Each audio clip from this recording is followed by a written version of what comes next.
If this picture makes you stop and pause, you're not alone. Why is there someone in a Nazi helmet saying goodbye to a crew leaving for the moon? It's Guenter Wendt, the pad leader. And it's a prank.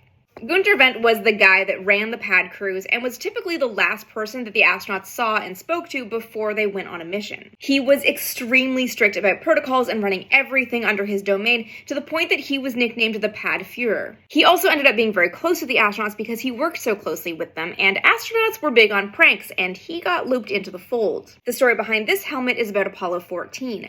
Commander of that mission, Al Shepard, who was the first Mercury astronaut to go into suborbital space, was the oldest astronaut in the astronaut corps at the time, so Guenter Wendt gave him a bit of a pre-launch present of a cane, something that would help him walking on the moon. Shepard got him back with this helmet, which says Colonel Gunter Klink on it, which is a reference to Hogan's Heroes and Colonel Klink. Kurt Debus, the director of the Kennedy Space Center, saw this on the closed-loop television and absolutely freaked out. Not about the prank, but about the fact that anyone who was watching that TV feed could see the swastika. Guenter Wendt explained that it was all a harmless prank, and obviously all in fun, and ultimately, if Debus had a problem with it, he had to take it up with Shepard when he got back from the moon.